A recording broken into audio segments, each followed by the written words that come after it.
السلام عليكم ورحمة الله. مرحبا بكم في مطبخ لولا كيتشن. اليوم جبت لكم مقبلة أكثر من رائعة. شوفوا، على قد ما نقول لكم البنة تاعو ما تأمنوش، حقيقة مقبلة رائعة جدا. تجيب الخبز البايت بدون لحوم، ما فيهاش ني دجاج ني لحم. وإذا عجبتكم الوصفة بربي إن شاء الله زيد نحط لكم وصفات أخرى مالحة وحلوة. تجيب الخبز البايت والخبز اليابس. هيا نروح نشوفوا طريقة التحضير والمقادير. نجيب كعبة تاع بصل تكون من الحجم المتوسط مقطعة، ونحطها تتقلى في شوية تاع زيت. نزيد عليها كعبة تاع طماطم صغيرة تكون مقطعة كيف كيف، ونقليهم مع بعضاهم.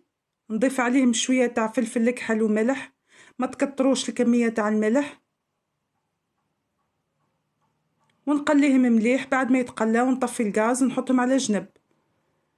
نروح نجيب تيبانة تاع خبز تكون بايتة، مثلا تاع البارح ولا تاع البارح.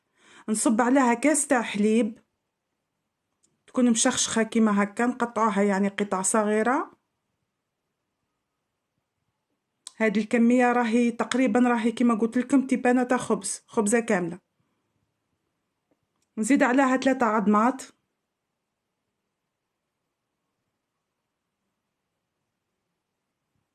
الحاجة اللي نحطها نحكم نخلطها مليح مع الخبز.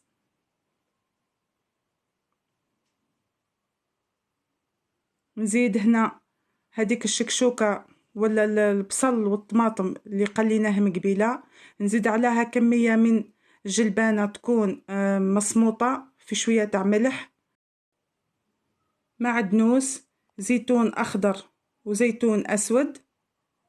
يعني الشي المتوفر عندكم في الدار حطوه، وما تتقيدوش. مثلا اللي ما عندهاش الجلبانة تقدر تعوضها بفلفل حلو. ونحط بطة تاع ياورت ناتور راح تعطي خفة للقوام وبنة كيف كيف. نخلطو كلش مع بعضاه بالمغرف بركة، ومن بعد نزيد عليهم بطة تاع طون تاع صوص طوماط. وكما تلاحظوا راني ما حطيتش الملح خلاص، لأنه توجد عدة مكونات فيها الملح. ونخلط المكونات الكل مع بعضها مليح بهذا الشكل. وفي الأخير نجيب باكيتة خميرة الحلويات وزن 10 غرام، نخلطها مليح. ونجيب بلاي يخش الفور اللي كنت دهنته بالمارغرين، نصب فيه الخليط ونسوي السطح تاعو مليح. ومن الفوق نحطه في خماج رابي وندخلوه يطيب على 170 درجة، يحمر من التحت. ونطفي ونشعل يحمر كيف كيف من الفوق ويذوب الفخماج.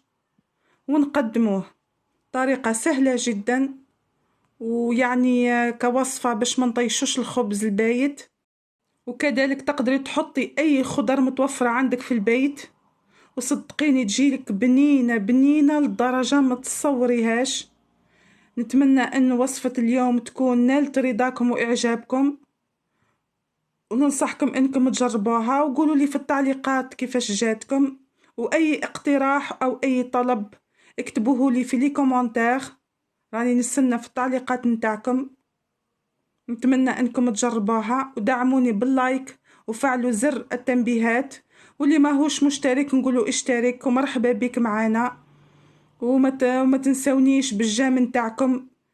ان شاء الله تعجبكم وصفة اليوم، ما تبخلوش عليا باللايك. الى اللقاء في وصفة اخرى باذن الله. السلام عليكم.